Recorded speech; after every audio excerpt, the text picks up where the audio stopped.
Bem-vindos a mais um Podcap, o podcast da CapTable, a maior plataforma de investimentos em startups do Brasil. Nesse episódio muito especial, falaremos aqui com alguns dos players envolvidos nesse ecossistema, trazendo quais são as vantagens de cada um estar inserido dentro desse ecossistema. E para isso, temos dois convidados aqui muito especiais, que já fizemos negócios juntos também, vamos revelar aqui ao longo do episódio, mas nesse primeiro momento vou deixá-los se apresentar. Então, começando pelo Marcos Miller, da Darwin. Fala, pessoal, muito bem-vindos aí ao Podcap. Um prazer estar aqui falando para essa audiência. É um prazer ter feito negócio com a CapTable e com os investidores da plataforma. Sou o Marcos Miller, CEO do Darwin. A gente é uma aceleradora, a gente tem feito investimentos aí desde 2016 em startups early stage, então empresas nascentes, né, empresas ainda quase que sempre a gente é o primeiro investidor, ou um dos primeiros investidores institucionais das startups, fazendo cheques aí até de 500 mil, um pouco mais do que isso, e trazendo junto com esse cheque muito de apoio, que é um apoio que vem dos nossos corporativos, dos nossos investidores corporativos. 100% do dinheiro que a gente investe hoje vem de grandes empresas, né? Então a gente meio que se especializou nesses últimos 6 anos em criar formas de ajudar a startup baseado nas oportunidades que a gente enxerga dentro das corporações. Hoje a gente tem um portfólio de quase 100 empresas investidas, vários casos de sucesso, e é isso, queremos fazer isso mais, queremos investir mais em empresas, investir mais em empreendedores e ajudar, como você mesmo colocou, Léo, investir no próprio ecossistema. Boa, muito legal. Temos também aqui conosco o Felipe Altoff, da XMS Partners. Obrigado, né? Uma boa noite a todos. Um prazer estar participando aqui do podcast da CapTable. Primeira vez aqui com vocês, né? Espero que a gente possa contribuir aí com o assunto e trazer um pouco da nossa visão, né, de investidor que é um pouco alternativo nesse mercado de venture capital, que é um investidor que vem com dinheiro de família, né? A gente é um multifamily office, né? A gente faz um trabalho de wealth management, né, que cuida do patrimônio de famílias. E tendo esse foco dentro dos investimentos alternativos, né, a XMS não podia deixar de olhar para investimentos em tecnologia. A nossa empresa já tem aí 25 anos de atuação, praticamente. E nos últimos 7, 8 anos a gente vem olhando para essa tese de tecnologia, né, vem fazendo poucos investimentos, mas buscando muita qualidade, né, um critério um pouco maior. E essa parceria com CapTable, com Darwin, né, com outros players aí do mercado que encontram as empresas no estágio mais inicial, nos permitem a ter essa fonte, né, de encontrar boas empresas, bons empreendedores, boas ideias, bons sonhos aí para a gente embarcar junto. Boa, muito legal. Muito se fala de ecossistema, né? Então, acho que dentro da inovação, normalmente, ecossistema de inovação, ecossistema de startups, a gente sempre traz essa palavra, né? Ecossistema. E acho que aqui é interessante a gente trazer um pouco mais de o que é realmente esse ecossistema, né? Por que a CapTable, a Darwin, a XMS fazem negócios em conjunto ou estão dentro do CapTable das mesmas startups? Por que nós não somos concorrentes? Por que a gente não quer só para nós cada um desses investimentos, né? Então, como que tu vê o valor de cada um desses players nesse ecossistema? Falando, talvez, um pouco mais, focando aí no papel da Darwin dentro desse ecossistema. Eu acho que acho muito bem colocado, assim, o ecossistema é a soma de vários fatores em prol do sucesso de alguns deles, né? E quando a gente olha ecossistema, eu já falei isso até em outros podcasts, quando a gente olha ecossistema, a gente tem duas figuras. A gente tem os leaders e os feeders. Basicamente, CapTable, XMS, Darwin, a gente é feeder, a gente é alimentador de líder, a gente é alimentador de quem de fato vai fazer a transformação acontecer. Então é fundamental que existam vários líderes olhando de forma complementar, de forma a construir, a ajudar e apoiar a história dos líderes, né?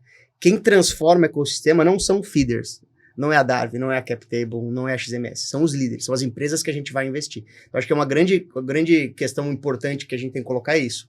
A gente existe para alimentar quem de fato vai fazer a transformação acontecer, né?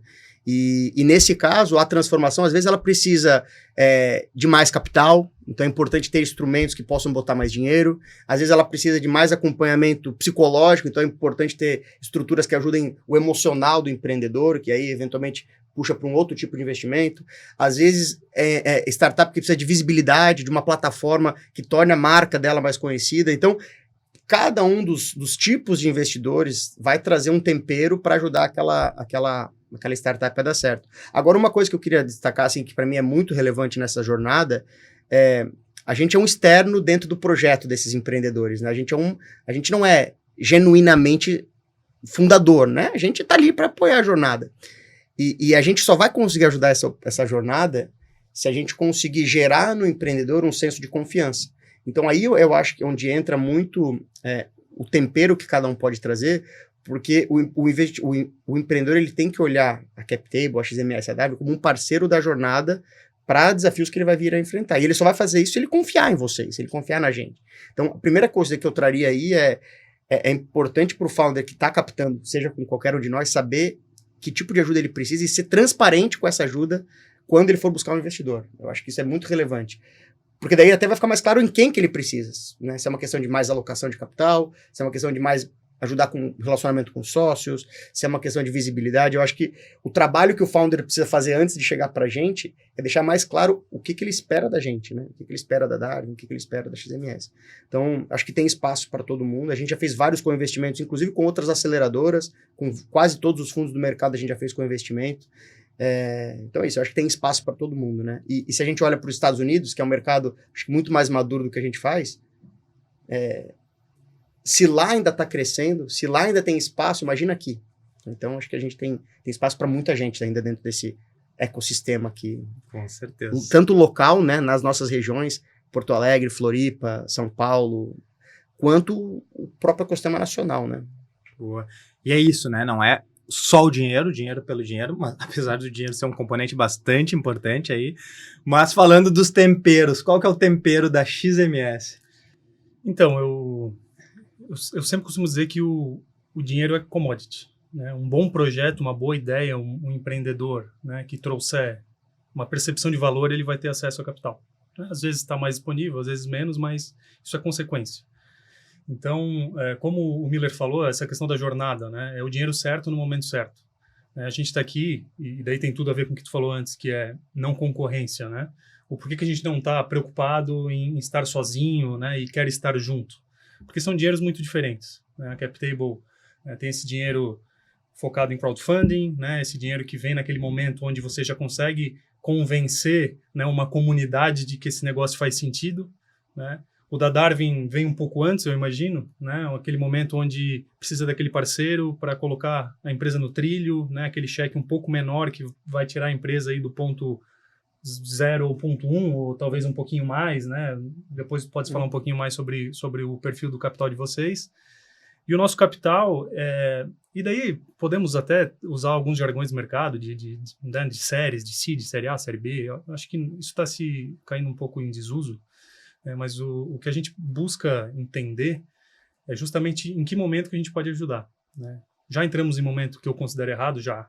Eu acho que a gente já entrou em empresas que estavam muito cedo para a gente ter entrado, porque o nosso perfil de gestão, né, pela nossa cultura e pela cultura do nosso investidor, a gente prefere entrar em momentos um pouquinho mais tarde, né, onde o cheque acaba sendo um pouco maior. Eu até posso estar pagando um pouco mais caro pela empresa, né, não aproveitando aquele valuation no momento, né, onde eu poderia estar entrando com um cheque menor, mas a gente entende que, pelo nosso perfil de gestão, de estar mais próximo, de muitas vezes a gente ter uma estrutura de operação, de gestão, de administração, que pode ajudar esse empreendedor a preencher alguns espaços, alguns gaps de habilidade que ele e outros founders vão ter junto, é o que faz a diferença naquele momento. Então, esse é o nosso perfil de investimento, né? A gente tem aí rodadas, né, que já aconteceram, que nem eu falei, de 1 a 2 milhões, que na minha opinião não surtiram o efeito que surtem hoje as rodadas de 20 e 30 milhões, né? Então, a gente está num gap que eu entendo também que os grandes fundos de venture capital, né, internacionais, até os grandes brasileiros, né, acabam não olhando. Existe um espaço aí entre, né, as rodadas de aceleração, de crowdfunding, e as rodadas, né, da primeira divisão, que eu costumo dizer, e que, cara, a gente é esse cara, né? Como é que eu levo a empresa, né, a esse próximo round aí para que ele consiga acessar, né, esse mercado de capitais aí mais sofisticado, que vai querer uma empresa que está mais pronta para tracionar. Só fazendo aí pegando um gancho do que o Felipe colocou, acho que é claro que a jornada ela idealmente o empreendedor ele capta o dinheiro certo para rodar para o momento certo, né?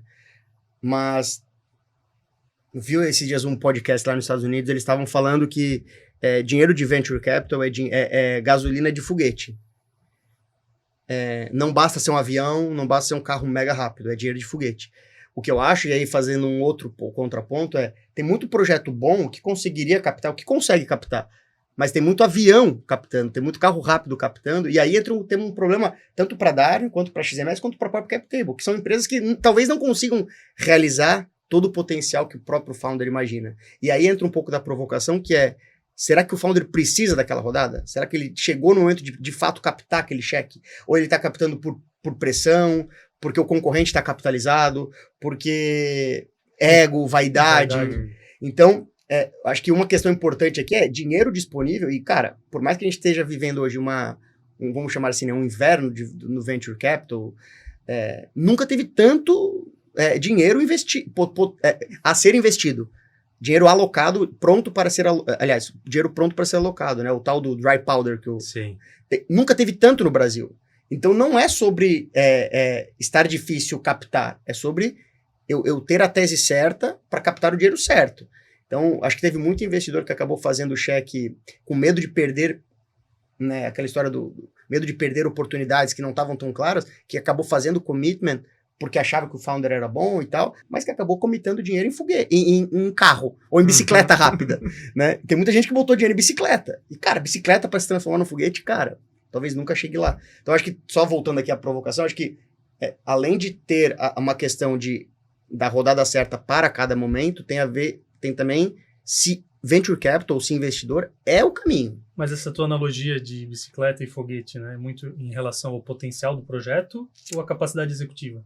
Ela tem a ver com se é possível criar um foguete. E quando a gente fala de foguete, é uma empresa que consiga enxergar um processo de crescimento de fato escalável, de fato exponencial. E sustentável. Historicamente, o venture capital americano ele era sobre isso, né? Ele surgiu para investir em inovações que pudessem dar esse ganho de performance. Então, quando a gente olha para muitos softwares, por exemplo, para muitas soluções, cara, são soluções assim, ótimas.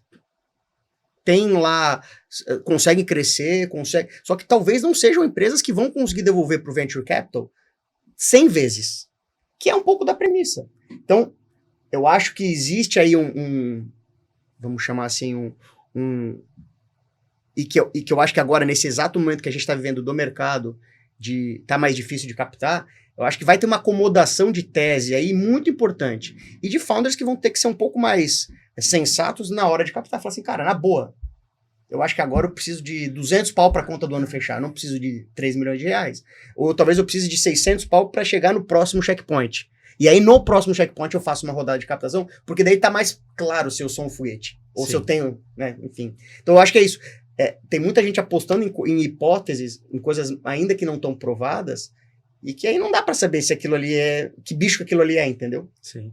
E não sou especialista em gasolina, né? Mas talvez a gasolina do foguete não faça o carro andar. Não sei se faz, talvez não funcione. E aí a gente pode falar sobre isso em outro podcast, sobre gasolina. E aí a gente vê muito que tem sido chamado de efeito foie gras, né? Então tu joga tanto dinheiro naquela startup que tu mata aquela startup, porque ela não está preparada para aquele ritmo de crescimento, porque o fundo, muitas das teses dos fundos é que cada investimento tem a condição de pagar o fundo inteiro, então tu precisa entregar um crescimento absurdo para conseguir entregar esse fundo inteiro. E lá tem uma questão muito importante e que tem a ver com isso que a gente está falando. Equity é o tipo de capital mais caro de todos os capitais. Então, quem me provar que equity é o capital mais barato, cara, assim, eu estou disposto.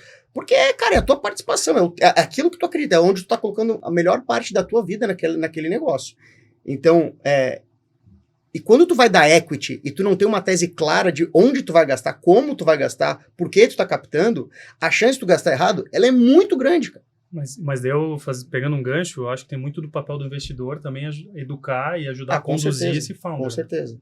porque muitos fundos não, né, acabaram entrando um pouco nesse modismo de investimento em tecnologia e não criaram a base necessária para apoiar esse cara.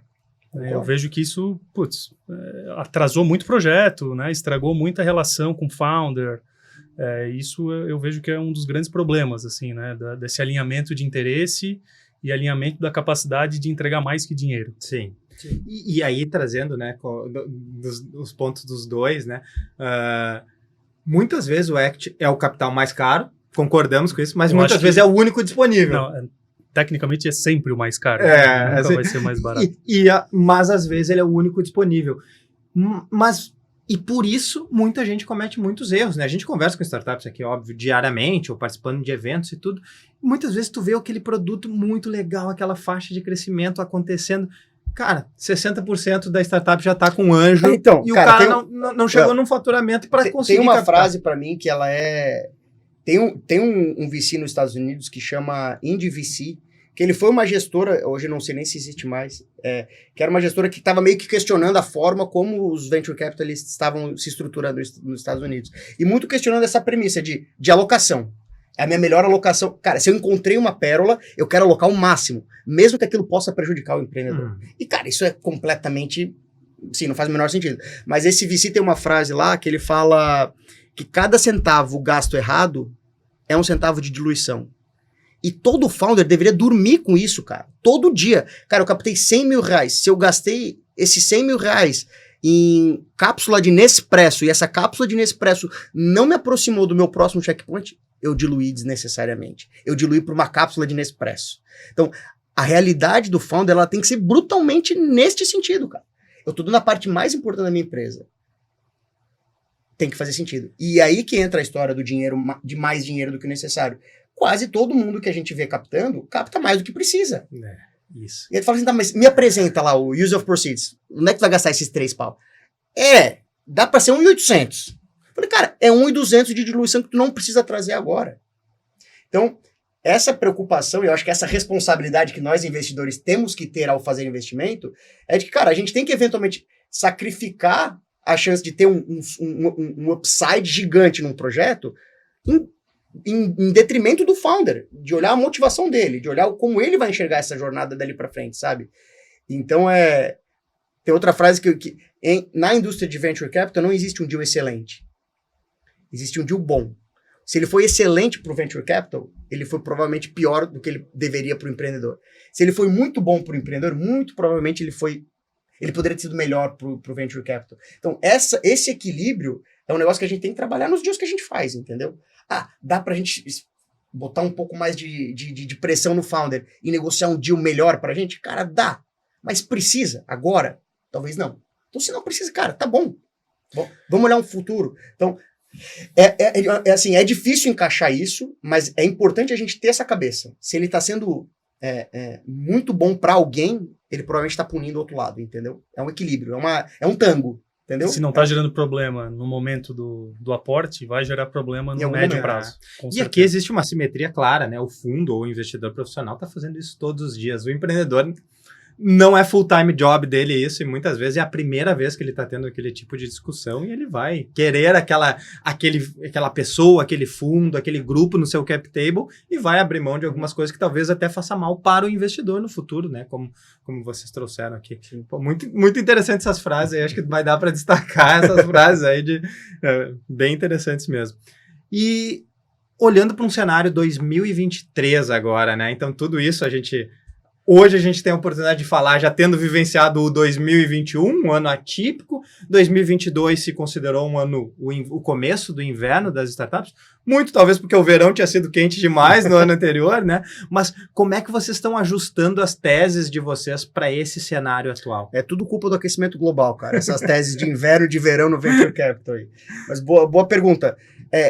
E aí, eu acho que pela primeira vez na história do mundo moderno, ninguém tem certeza do que vai acontecer, ou ninguém tem ideia do que pode acontecer, porque quando a gente vê movimentos de bancos super tradicionais americanos tendo problema, bancos europeus tendo problema de liquidez e tal, a gente percebe que o problema talvez esteja um pouco além do que a gente consiga prever de cenários, né? Então, o primeiro ponto Hoje, quando a gente olha o panorama americano, o Brasil, ele replica muito o que ele enxerga lá fora, especialmente nesse mundo de startup, né? Então, de tese, de produto, próprio VC, como precifica, múltiplo, venture debt, veículo, a gente replica muito o que acontece lá fora. Quando a coisa começa a dar errado lá fora, esse efeito, e a gente tá, sei lá, 2, 3 anos atrás. Quando ele começa a dar errado lá, ele vai cascatear para cá e ele vai trazer, acho que, repercussões para cá. Então, só o primeiro ponto acho que a gente hoje não tem condições de dizer como que o Brasil vai ser impactado, falando de Darwin, tá? Talvez o XMS tenha uma outra visão, mas como que o Brasil, o estágio de investimento que o Darwin atua, que é o primeiro cheque de investimento, cheques de até 500 mil, vai ser impactado pela crise global, pela recessão nos Estados Unidos. Eu não consigo traçar um paralelo direto a isso. Primeiro porque meus investidores são corporações que estão lutando por ter um futuro, lutando por conseguir ter perspectivas de futuro. Então, se eles precisam investir em inovação, antigamente inovação era nice to have, era beleza. Hoje em dia, cara, se o cara não olhar o futuro, ele tá perdendo. Então, nenhuma das corporações que a gente tem como parceiro até hoje, assim, tendo em vista esse cenário, chegou pra gente e falou assim, cara, vamos tirar um pouco o pé, vamos aliviar, vamos esperar. Muito pelo contrário. Vamos investir, vamos olhar mais, vamos olhar, claro, mais sinergias. Então, eu não consigo trazer hoje para o que a gente faz uma mudança de tese. Cara, eu não consigo. Inclusive, a gente está percebendo que o próprio movimento de corporações investindo em startup está aumentando. Então, o meu addressable, né, corporações querendo investir, está cada vez maior. Então, eu não estou dizendo que isso é reflexo da crise, tá? Acho que não. Acho que já aconteceria de qualquer forma. E será que é um reflexo de 2021? Do tempo da maturidade dessas corporações até chegarem em alternativas? A grande questão, cara, e aí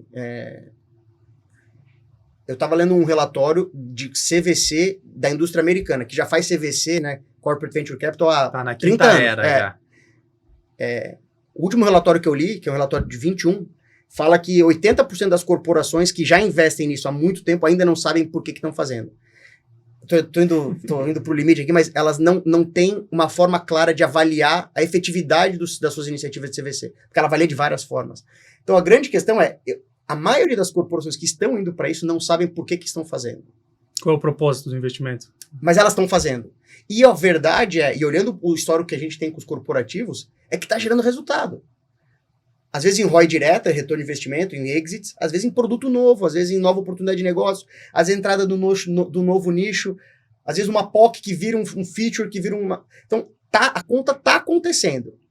Então, é uma tendência. Eu não sei se é por conta 21, 22, mas está acontecendo cada vez mais.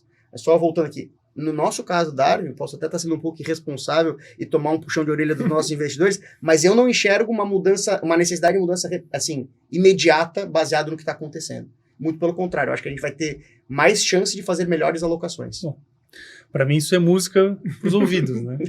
Porque justamente o nosso cheque é o que vem depois, né, dessa primeira semeada aí, né, acelerada que a Darwin dá nas empresas de tecnologia. Então, para nós é muito importante que a gente tenha esse pipeline gerado por parceiros, né? Como eu falei antes, a própria CapTable também, para nós é um parceiro, da gente olhar, né, que projetos que estão dando certo, né? Que projetos que estão na hora de buscar uma próxima rodada. Olhando como momento, né, de alocação, eu acho que indo no contraponto do que o Miller falou, obviamente é uma taxa de juro alto, né? Num cenário inflacionário, e num cenário de instabilidade política e macroeconômica, né, o dinheiro de wealth, o dinheiro de family office, né, ele se retrai e ele é alocado, né, em produtos de menor risco. Então, estamos fazendo alocações, estamos olhando, não. No momento não, né, é uma janela que para nós, esse inverno aí a gente prefere ficar um pouquinho mais retraído, mas por uma questão de estratégia desse tipo de dinheiro, né. Então, eu acho que seria muito pertinente a gente encontrar bons projetos nesse momento. A gente acaba olhando coisas que nos oferecem, mas não existe aquela procurativa, né? Aquela exposição ao mercado, né? Que, né? Estamos olhando empresas nesse perfil, né? Do tamanho tal a tal, temos o cheque de tanto a tanto. Então, quanto a isso, a gente não, no momento, devido ao cenário econômico, a gente não está olhando. Mas boas oportunidades, né? Sempre estão passando. A gente, inclusive, está avaliando investimentos no momento, mas não de forma ativa. Boa. E aqui a gente trouxe um pouco da visão tanto do Family Office, né, do XMS, quanto das corps através da Darwin aí, pro lado da startup, né? O que está se buscando lá. E qual que é a importância dessa modalidade de investimento, dessa entrada nesse investimento em startups, em venture capital, para os investidores, né? Porque, afinal, tem pessoas investindo por trás da XMS e tem pessoas investindo por trás da Darwin. Por que buscam essa alternativa de investimento? No nosso caso, sendo bem sincero, eu vejo que alguns anos atrás foi até por uma questão de modismo, né? Você estava vendo notícias, você estava lendo livros, você estava vendo filmes, né, que começaram a trazer um pouco para o Brasil, aí há uns 10 anos atrás, vamos falar a partir de 2013, 14, né, essas oportunidades de investimento, né? Talvez os grandes unicórnios brasileiros, né, começaram a aparecer. Claro, tiveram casos ali antes, mas nesse período você pode ver que realmente é onde isso começou a ficar mais em alta. O nosso primeiro investimento até foi uma surpresa para mim, né? A gente sempre foi uma empresa que investiu em tijolo, né, em mercado imobiliário, investiu em energia, em geração hidrelétrica, investiu em empresas, mas de economia tradicional, vamos dizer assim. E quando surgiu a demanda de um investidor que fez essa provocação para nós lá em 2013, 2014, para mim foi uma surpresa, né? Inclusive era um investidor bem tradicional, talvez o mais tradicional que a gente tinha, né? E falou, pô, vocês não querem olhar para esse negócio aqui? Né? Na época o mercado imobiliário estava em crise, foi a pior crise da história do mercado imobiliário, e isso trouxe para nós uma janela de oportunidade, né? Que eu pessoalmente eu mergulhei, né?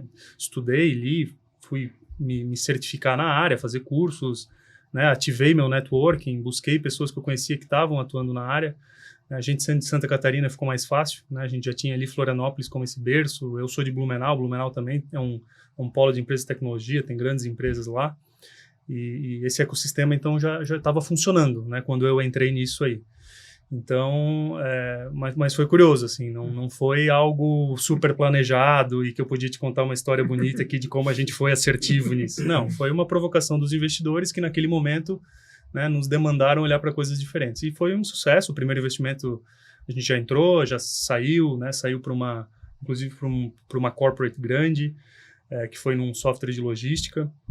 E desde lá a gente vem, como eu falei no início, fazendo poucos e bons investimentos, né, um pouco mais qualificado, em teses que a gente entende que a gente pode ajudar, né, isso para nós é essencial. E estamos seguindo em frente aí. Hoje, imagino aí que tecnologia, empresas na área já passam de 30% a 40% dos investimentos da empresa no momento. Boa. Só um registro aqui, eu moro em Florianópolis, mas eu sou nascido em Blumenau, e nada contra Florianópolis, mas Blumenau é sensacional. Inclusive, o nosso maior deal até hoje veio de uma startup investida de Blumenau. Então, só para fazer devidas, enfim, honras aí à cidade de nascença. Eu sou suspeito, então não vou falar de Blumenau, porque o pessoal fala que eu sou muito bairrista. Se esse episódio for ao ar em outubro, todos convidados para o Oktoberfest em Blumenau também. Estaremos lá, com certeza. Depois a gente edita essa parte do podcast. Sobre o que os corpos buscam com o Darwin, eu dei um pouco uma pincelada nisso um pouco antes, mas eu diria que hoje o nosso produto de investimento corporativo, né, o trazer dinheiro de corporativo e fazer essa alocação, ele é a primeira experiência, ou deveria ser a primeira experiência que toda corporação deveria ter ao criar seu veículo de corporate venture capital. Porque o que a gente vê acontecendo é que são muitos fundos sendo criados por dezenas, às vezes centenas de milhares de reais, de real, para investir em teses estratégicas que às vezes não têm o engajamento da alta liderança das corporações. Então, o que a gente faz? A gente ajuda a corporação a, de fato, experimentar o que é uma tese que faça sentido para suas áreas de negócio, para suas áreas de produto, para suas lideranças. Então, dá um exemplo. Quando a B3 começou a investir com a gente, ela não tinha uma área de inovação estruturada enquanto iniciativa. Hoje, ela tem alocação em fundo de investimento, ela está montando agora tem a L4, que é o novo fundo dela. E eu acho que a Darwin, ter tido a experiência nossa com as lideranças, com os executivos da B3, com as áreas de negócio, permitiu que a B3 tivesse muito mais visão de como ela iria estruturar essa tese dela de CVC. Então, é como se fosse um laboratório de CVC, o que a gente faz. A gente ajuda corporações a experimentar, a testar produto, a fazer POC, a testar cultura de inovação e aí ver onde e que tipo de iniciativa faz sentido. Então tem corporação que começou a investir com a gente, que a gente é até hoje a única iniciativa dele de inovação corporativa, porque fundo está muito longe, porque empreendedorismo está muito longe, porque, sei lá, fazer uma incubadora interna está longe. Ele quer fazer uma aceleradora, construir um portfólio de empresas, é isso aqui. Tem empresa, como eu falei, a Sinqia, por exemplo, que tem, sei lá, fundo proprietário, tem alocação em 3 fundos, tem uma área interna de inovação, tem lá com, sei lá, um ecossistema proprietário praticamente de, sei lá, 6, 7 startups, e mais eu investindo no programa. Então, o que o nosso investidor busca, ou talvez o que ele nem saiba, mas que ele deveria estar buscando é isso. Como que eu posso aprender rapidamente onde que faz sentido, que estratégias que fazem sentido para eu trazer para dentro da minha empresa de Corporate Venture Capital. Porque não cabem todas, né? E eu vejo que isso reflete diretamente também na qualidade do investimento e das startups que vão poder fazer parte desse ecossistema, né? Então, agregando aqui na própria tese de investimento da Darwin, eu vejo o fato de ter a vertical, né, de você conseguir ter acesso a pessoas, né, que podem acelerar esse processo de crescimento, é isso que faz a diferença, não é o dinheiro, né? O dinheiro ele tem que ser bem alocado para eu conseguir chegar nessas pessoas, para eu conseguir chegar nesses potenciais clientes, para eu conseguir chegar nos potenciais parceiros, formar canais de distribuição do meu produto, que no fim do dia é isso que vai trazer o resultado. Dá um exemplo, assim, como eu falei, o Dário, o nosso modelo de negócio é retorno de capital. Então, eu só vou ganhar dinheiro se eu conseguir fazer excelentes investimentos e excelentes desinvestimentos. Mas isso não é prioritário para o corporativo. Então, dá um exemplo. Tem corporação nossa, que através de uma solução de uma startup, criou produto, botou produto no mercado, que hoje a receita desse produto já é maior do que o de investimento que esse cara investe no programa todo ano. Então, nesse caso, nem tem que se falar de ROI, porque o negócio já rodou, já virou um produto, já virou uma oportunidade. Então, é para esse tipo de coisa, sabe? É permitir que esse tipo de coisa aconteça. E uma coisa só importante nada contra as corporações que fazem isso interno e nada contra as corporações que contratam consultorias para estruturar essa tese, porque eu acho que tem perfis de empresa e perfis de produto diferentes. A grande questão é que é importante ter um interlocutor nessa jornada, porque muitas vezes a corporação, quando ela não está pronta para interagir, às vezes ela acaba prejudicando a startup mesmo sem querer. Às vezes por um contrato de POC muito, muito pesado, às vezes por uma negociação de contrato de fornecedor que demora 6, 7 meses para acontecer. Então é importante a Corp ter alguém que possa ajudá-la a entender como esse processo funciona. É um abismo, né? Se você colocar... Eu tô me botando nesse caso, porque a gente também investe em algumas empresas que já têm iniciativas de venture capital dentro da própria empresa, né? A startup já está comprando empresinhas menores, né? E se a gente não tivesse um pouco de background, né, e conseguisse ajudar e ter empatia, né, com o investidor fundador, né, é um abismo de comunicação. A cultura empresarial da corporate, né, a linguagem da corporate, o jeito que a corporate opera, né, quando ela vai conversar com um cara genial, né, na sua faixa aí dos 20 e poucos anos, que teve uma bela ideia e que já está conseguindo comprovar que aquilo vai funcionar, né, e que precisa de um ambiente mínimo viável para conseguir comprovar através de uma, né, seja uma POC ou seja ali um teste, né, interno, que aquilo vai agregar valor para a corporate, cara, para isso acontecer é muito difícil, né, porque o abismo de comunicação é enorme. Né, e aí acho que vem a Darwin, vem esse tipo de ator dentro do ecossistema que consegue, né, fazer essa API, né, e traduzir. Eu vou dar um exemplo, cara. Uma das empresas mais inovadoras do Brasil, e o orgulho brasileiro é a Embraer. A primeira POC, e aí eu falo isso porque o Sandro, que tocou durante muito tempo o programa de inovação lá, Sandro Valery, a primeira POC da Embraer com uma startup demorou 18 meses para ser aprovada no jurídico. Então, porque, cara, grandes corporações não sabem de fato e, cara, imagina uma Embraer, cara, imagina o compliance do tamanho de uma organização como essa. Então, se a gente não tiver formas, gatilhos de ajudar as corpos a reduzir esses processos, claro, hoje a Embraer está fazendo isso muito mais rápido, tá, gente? Só fazer Mas, na prática, se a gente não ajudar a corporação a tentar reduzir esse ciclo, em 18 meses a startup morre, cara. Com a promessa de um eventual cliente. Né? Ou a tese muda, ou enfim. Não, a análise de um contrato que leva 60 dias faz o dia eu cair, né? Exato. Aí eu posso trazer um exemplo pessoal, né? Eu e o Paulo éramos sócios de uma startup lá em 2013, 14, naquela época nem falava startup, era uma empresa que tinha tecnologia. Nós tínhamos um software de gestão de equipes externas, né, um aplicativo e funcionava muito bem. Tínhamos experiência dentro desse mercado, de outras experiências nossas.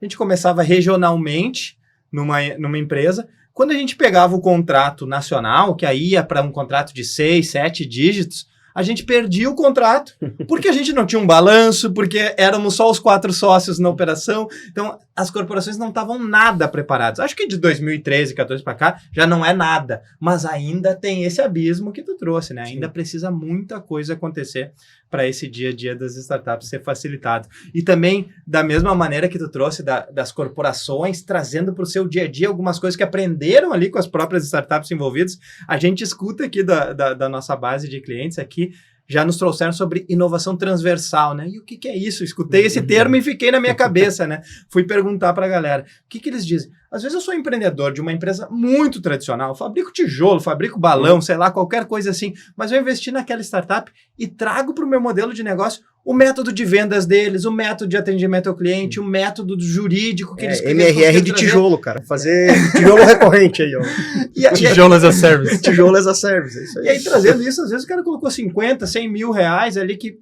só dentro da empresa, no faturamento, às vezes no próprio lucro, ele já recupera isso em muito pouco tempo. Tem uma coisa bem legal, cara. Quando fala de inovação corporativa, ou do perfil da corporação, nesse mesmo relatório que eu mencionei anteriormente, ele fala que cerca de... Cara, 90% das corporações que investem em CVC, ela tá olhando coisa core. O que a gente chama de H1 ali, né? É aquilo que já tá na tangência do que ela já tá fazendo e que já consegue... Só que na prática, assim, menos de 20% conseguem encontrar coisa core. Então, se eles dependessem somente de encontrar coisas que eram ligadas ao core business direto da corporação, a chance de inovar estaria muito restrita. Então, nessa pesquisa, eles falam de, acho que o termo é Business Enabling Opportunities, que são oportunidades de negócio que não necessariamente estejam ligados ao core. Às vezes é digitalização de um processo que vai ganhar eficiência, que vai reduzir custo. Às vezes é um novo processo de vendas que vai otimizar o processo, que vai melhorar a conversão. Então, existem... E aí é uma startup que pode ajudar o cara a fazer isso. Então, quando a gente fala de inovação corporativa, a gente não está falando só de olhar core. A gente não está falando só de, cara, é uma empresa que, sei lá, que vende tijolo e que tem que vender melhores tijolos. Às vezes tem outras coisas por trás que uma startup permite que o cara enxergue, entendeu? E, ao mesmo tempo, a startup não precisa temer aquele teto de, nossa, se eu vou receber esse investimento do Corp, a minha única saída é o M&A para aquele Corp. E aí eu tenho, que nem tu trouxe, questões contratuais de não pode fazer não pode ter como clientes da empresa, partes relacionadas da empresa, concorrentes da empresa, que daí a gente... Léo, ninguém quer fazer esse tipo de negócio, a gente tem quase 100 empresas investidas, a gente já fez 10 exits. Nenhum dos nossos corps comprou uma empresa nossa. Então, assim, isso é para mostrar que é tabu essa história. O cara que tem um CVC tá ali para querer usar, se aproveitar daquela startup para poder comprar barato. Cara, não. Quem comprou foi corporações do mercado. As nossas corporações poderiam ter feito esse deal e optaram por não fazer. Mas ô Marcos, isso aí foi um modelo de negócio que vocês conseguiram sustentar e criar e que gera muito mais oportunidade para o empreendedor.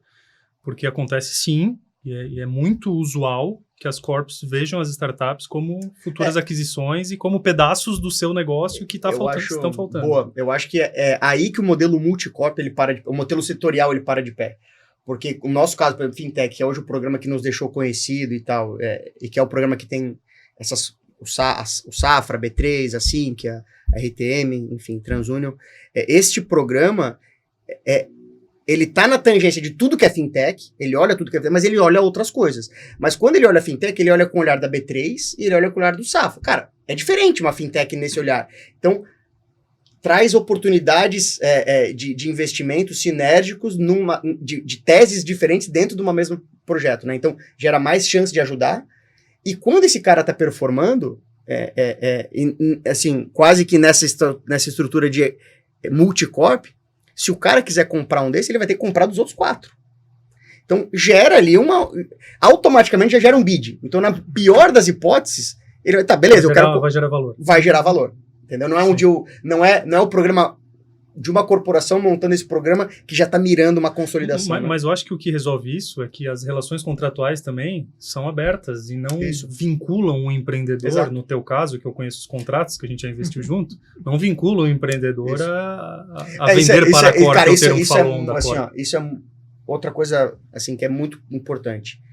Empreendedores, quando forem captar, tem a parte do ego, que está ligada a tamanho de cheque e valuation, e tem a parte dos termos, que é a parte que o empreendedor acaba olhando menos. E acaba, os empreendedores, especialmente os caras menos experienciados. Então, muito importante. Com a mesma importância que tu vai captar baseado em valuation, tu vai olhar os termos desses investidores. Porque tem muito term sheet horrível nessa história.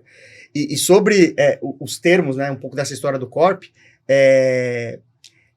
a gente não pode colocar regras que obriguem o cara a captar com aquele corp, ou que obriguem a quantidade de POCs, porque, cara, isso é quase contra-intuitivo pro empreendedor. Falar assim, cara, por que eu sou obrigado a fazer? Eu quero fazer negócio com a B3 porque tem que ser legal fazer negócio com a B3, não porque tá escrito num contrato. Então a gente não tem nada de obrigatoriedade nesse sentido, e é por isso que acontece. Se eu tivesse um contrato dizendo, ó, quem entra pelo nosso programa é obrigado a fazer uma POC com cada um dos nossos parceiros, cara, não ia ter ninguém que entrar no meu programa. Então, a ausência da regra gera uma porta aberta para confiança que permite que a gente, de fato, se aproxime e gere valor para o cara, sabe? Tem uma frase do Rodrigo Bayer, hoje na Upload, que ele diz assim, se tiver duas opções, entre um valuation mais baixo e um contrato esquisito, sempre opte pelo valuation mais baixo. Com certeza. O contrato é o que vai te matar no futuro. E agora trazendo, então, acho que pegando bem o gancho dessa parte que a gente está falando, né, deixar aqui para a galera das startups que está nos acompanhando, como que uma startup deve se preparar para participar de um programa da XMS, de um programa da Darwin? O que vocês esperam que essas startups tenham, né, que estejam preparadas? Pelo nosso estágio que a gente... Eu espero que elas tenham passado pela Darwin. Boa, muito bom. Ou pela CapTable. Ou pelas duas, né, preferencialmente. Bom, no nosso caso, como a gente investe muito cedo, eu não posso exigir tração, eu não posso exigir dados, informação, para que a gente possa ir para um caminho de uma análise mais quantitativa, se aquilo para de pé, um valuation, a gente questionar valuation, a gente não consegue fazer, a gente até brinca, a gente não tem dados, a gente não tem data para fazer um negócio data-driven. Então o processo é muito human-driven. E não é balela, é de verdade. Então é que tem psicólogo ao longo do processo inteiro e a gente já declinou o investimento por conta de potenciais conflitos, de perfil comportamental de founder, tá? Então, muito importante vocês não serem malucos. Ou serem malucos dentro do que é entendido. Um pouco de maluco é importante. Então, primeira coisa, assim, time de founder, complementariedade, tempo que trabalha em conjunto, conhecer da indústria onde está querendo trabalhar, e principalmente aqui, conhecer o que não sabe. E aí entra um pouco o link do que de fato é o que, no limite, lá no final, a nossa decisão de investimento ela é baseada no que o cara não sabe, onde ele precisa de ajuda. Perfeito. Então, cara, pode ser todo o resto que eu falei, a gente pode ser, não é deal breaker, mas se a gente não conseguir enxergar como a gente ajuda, isso é deal breaker pra gente. Então, a gente já investiu, cara, a gente fala de complementariedade de founders, a gente já investiu em founder que os 4 eram colegas de faculdade, se formaram na mesma coisa. Cara, qual que é a complementariedade entre esses caras? Não, eles faziam a mesma coisa, eles sabiam fazer a mesma coisa. E investimos nos caras, e é um dos melhores investimentos que a gente já tem até hoje. Então, tudo que eu falei antes, a gente está disposto a ajustar se a gente encontrar um founder que entenda as suas fragilidades, que saiba de onde precisa ajuda e permita que a gente ajude nessas fraquezas. E aí puxa um gancho que é aquilo que eu falei bem no início do podcast, cara. O founder precisa saber o que ele não sabe. E ele precisa ser... Quando ele for trazer investidores, ele precisa jogar isso claro. A maioria dos founders que não consegue ser ajudado é aquele founder que se protege do investidor. Entendeu? Que ele presta conta via e-mail, estou entregando as informações, mas ele não fala que o produto está furado, ele não fala que ele está que ele tem uma perspectiva de churn lá na frente, que ele está em conflito com o sócio dele, e é ali que a gente ajuda. Entendeu? É nessas pequenas coisas que vão lá na frente gerar um puta problema. Então, quando eu falei no início, é isso, cara. Eu acho que a gente precisa, quando um founder nos procura, que ele esteja de fato de alma, de coração aberto para ser ajudado. porque de fato é onde a gente vai conseguir ajudar mais. Se não, cara, se ele ficar se enganando, a gente vai ficar fingindo que também está ajudando e vai gerar uma relação fria, simplesmente de alocação de capital, que não é o que a gente faz. Já foi o tempo de que investimento era feito em cima de plano de negócio. Hoje, os VCs, os investidores já entenderam que a peça-chave são as pessoas. Há um tempo atrás, isso se olhava era muito mais data-driven que human-driven, né? E hoje eu vejo que a gente tem que ter muito mais cuidado com quem vão ser os sócios, de que forma que esses sócios, né, conseguem de fato se expor e expor as fraquezas, as forças, e de que forma que a gente consegue gerar complementariedade. E no fim isso né, a gente conclui o que é o principal, né, para nós como XMS. O que a gente olha que é a grande diferença da capacidade do founder de fazer diferente e por que algumas empresas dão mais certo que outras? Team building. O cara tem que montar o time certo, ele tem que entender, né, qual é o perfil que ele precisa para complementar aquele time de founders, que normalmente, né, a gente está falando do founder, mas é o time de founders, né? A empresa, quando vem com um sócio só, né, ela gera uma red flag, né? Não vou dizer que a gente não olharia ou que isso é um no-go, mas a empresa que tem um founder hoje é uma empresa que você tem que entender o porquê daquilo, né? Se de fato ele não teve a felicidade de encontrar boas pessoas no caminho, a gente pode ajudar ele a encontrar, ou se de fato é uma pessoa que não conseguiu convencer outras pessoas e conseguiu dividir aquele sonho com mais gente, para mais gente embarcar naquele foguete, né? Então, para nós, assim, o que pesa muito na balança hoje, a gente aprendeu isso, porque no começo a gente pensava diferente, tá? Vou ser sincero aqui com vocês, a gente olhava muito o plano de negócio, o mercado, o networking que a gente tinha, que a gente conseguia acelerar a empresa através de indicação de cliente, né, de canal, e a gente esqueceu de olhar, né, lá no início para, ok, esses caras aqui, né, em que momento de vida eles estão, quais são os interesses, onde é que eles querem chegar de fato. E hoje eu te digo que é muito mais, né, talvez 80% é isso e 20% é um bom negócio, né, porque no geral, cara, oportunidade para bom negócio, né, hoje o mundo está muito, muito aberto, né, muito... Não vou dizer que é fácil, né, criar o negócio do $1 bilhão, mas pessoas certas nos lugares certos vão criar excelentes negócios. É muito mais o jockey do que o cavalo, né? A gente precisa entender ali. E, de certa maneira, não ser aquela rocha de não ter nenhum defeito ou nada a melhorar, e sim ter uma certa vulnerabilidade para saber onde que precisa de ajuda e aí compor uma rodada de investimento, trazer um sócio para a tua empresa complementar aquilo que tu está precisando, né? E é bem curioso, tem uma pesquisa que acontece todos os anos, eu não lembro quem que aplica essa pesquisa, mas eles fazem as mesmas perguntas para empreendedores e para investidores. E daí eles vão vendo as principais aspectos positivos e negativos, né? Dentro dos aspectos negativos, a disparidade entre os dois lados é imensa, né? O que um cita que é os principais aspectos negativos está lá nas coisas mais positivas do outro lado. E do lado dos empreendedores, o que eles citam é a ausência do smart money. Eu não estou recebendo aquela ajuda prometida lá no começo. E do lado do empreendedor, o que ele mais cita como problema é falta de acesso e governança. E aí a gente vê que são as duas coisas que deveriam estar unidas, porque se eu tenho um acesso e uma governança, eu propicio que aquele player possa me ajudar. Então, de repente, cada lado brigando de alguma maneira, né? E talvez os dois sem ter essa humildade de realmente mostrar que precisa de ajuda ou que alguma coisa não pode efetivamente ajudar daquela maneira. Então, acho que aí é um bom caminho, né, onde a gente consegue fazer essas coisas. Tem uma palavra que eu acho que resolve esse problema, que é empatia, né? O investidor conseguir entender, né, ser empático à situação do founder, a realidade do founder naquele momento, independente em que estágio ele está da jornada dele. Talvez eu estou, na minha visão aqui, pelas nossas experiências, já pensando em estruturas um pouco mais complexas, né, do que o founder que está no estágio das empresas aceleradas pela Darwin ou pela própria CapTable. A gente já teve empresas com founders de 30 e poucos anos de empresa, né, e que estavam precisando de um investidor, de um novo sócio, justamente para ser essa alavanca de mudança e criar o ambiente viável de profissionalização.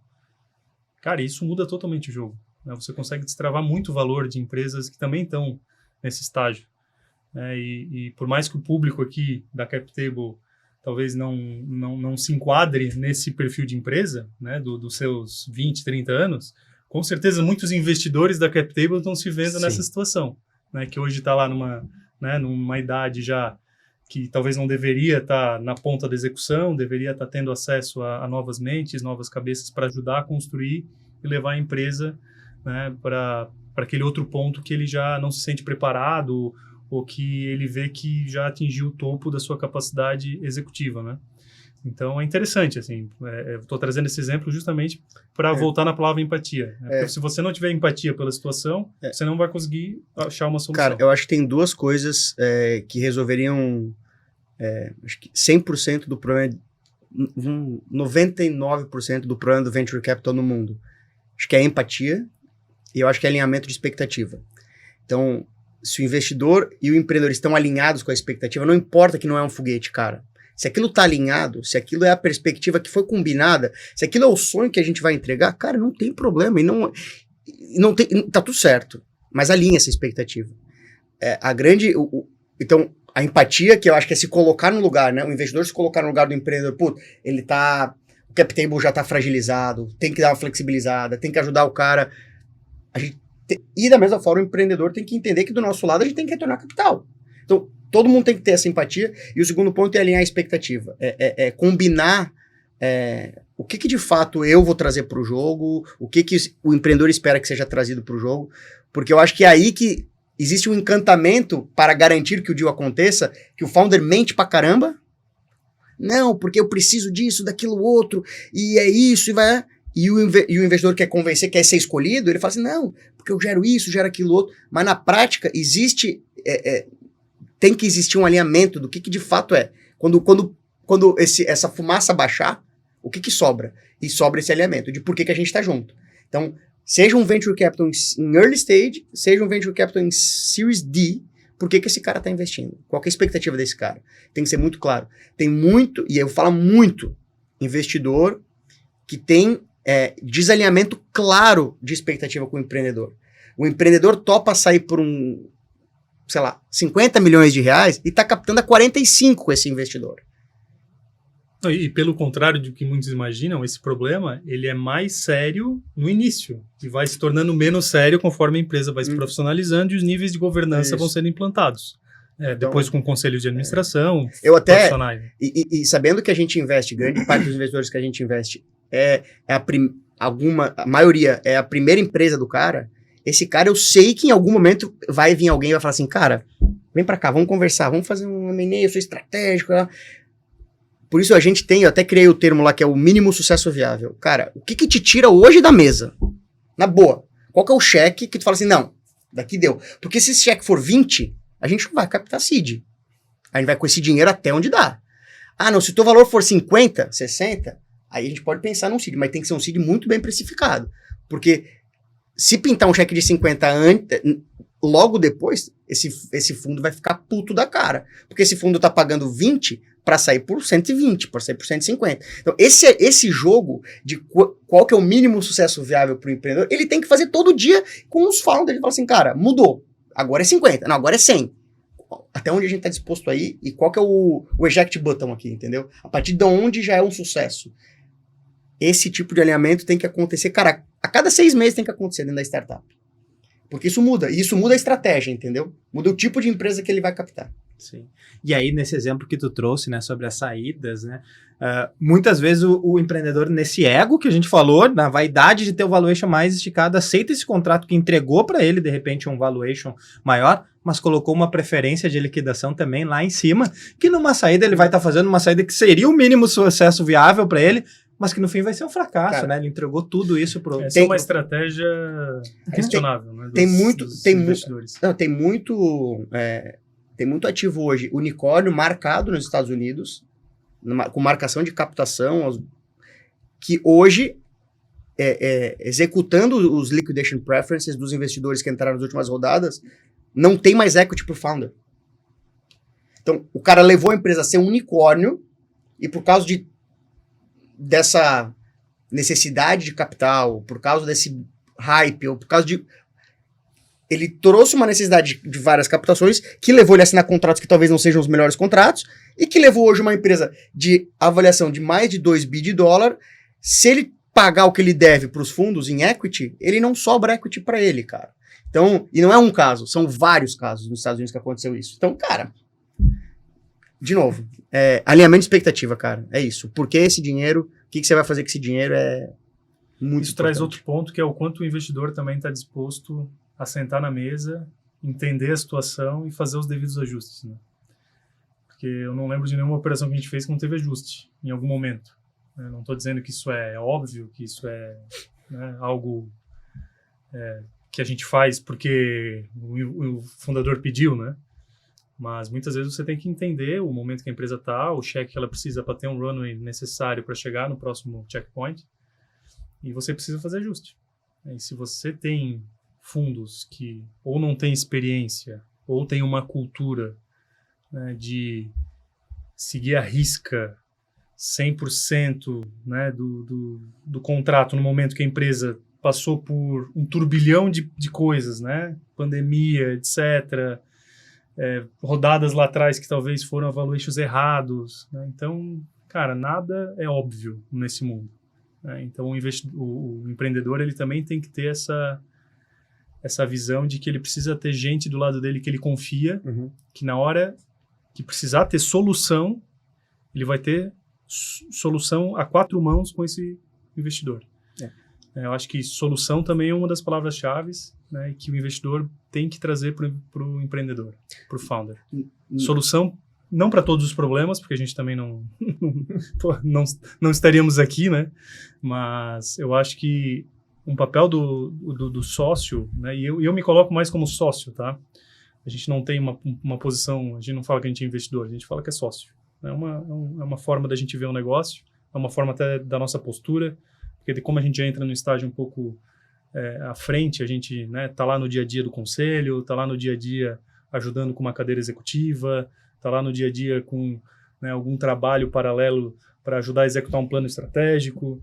Então a gente é sócio, a gente está junto e a gente precisa buscar solução.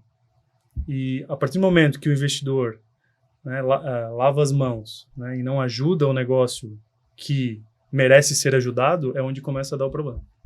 Boa. Bom, tem papo para horas, né? E acho que, assim, poderíamos ficar muito tempo aqui. Não cobrimos todos os aspectos que poderíamos cobrir no tema. Trilogia, cara. Vamos fazer uma trilogia aqui. Mas acho que percorremos um belo caminho aqui, assim, falando sobre o ecossistema, sobre todos os fatores envolvidos. Mas vou deixar um espaço agora para vocês, para deixar uma mensagem final aí também para a nossa audiência. A minha mensagem foi um pouco do que eu falei agora na minha última fala, assim. Founders que entendam que o caminho natural agora é fazer uma captação, priorizem o investidor que pode gerar ou aproximá-los do próximo checkpoint. Então, conheçam seus desafios, e aprofundem esses desafios e procurem os investidores, seja ele quem quer que seja ele um anjo, seja ele uma aceleradora, seja ele um fundo, que vão aproximar vocês desse checkpoint. Tenham muita clareza de quanto vocês precisam e quanto vocês estão dispostos a ceder para essa rodada. E entendam que ela não é a rodada que deve... Assim, se vocês querem... Se o destino final de vocês é, sei lá, Nova York, vocês não precisam chegar em Nova York com esse primeiro cheque. Então, entendam que existe um caminho para se chegar lá e parte desse caminho envolve descoberta, hipóteses que precisam ser testadas antes de fazer uma captação maior. Então, acho que é um pouco isso. E pro lado dos investidores é isso, é trabalhar empatia, trabalhar alinhamento de expectativa com o founder e sentar sempre que possível junto para construir o que é esse alinhamento, o que é o sucesso da companhia. Empresas que conseguem ter esse alinhamento entre investidores e founders, especialmente entre founders e depois entre founders e investidores, elas têm muito mais chance de dar certo. Esse é um pouco do que a gente vivencia, assim. Dificilmente elas vão dar errado, porque tá todo mundo remando para o mesmo lado e ajudando a passar por qualquer dificuldade que venha a existir. Claro que existem casos que, cara, não tem o que fazer. O mercado mudou, uma tecnologia que não é mais necessária, o próprio ChatGPT agora veio arrasando um monte de teses, né, nessa área de IA, mas isso é outro podcast.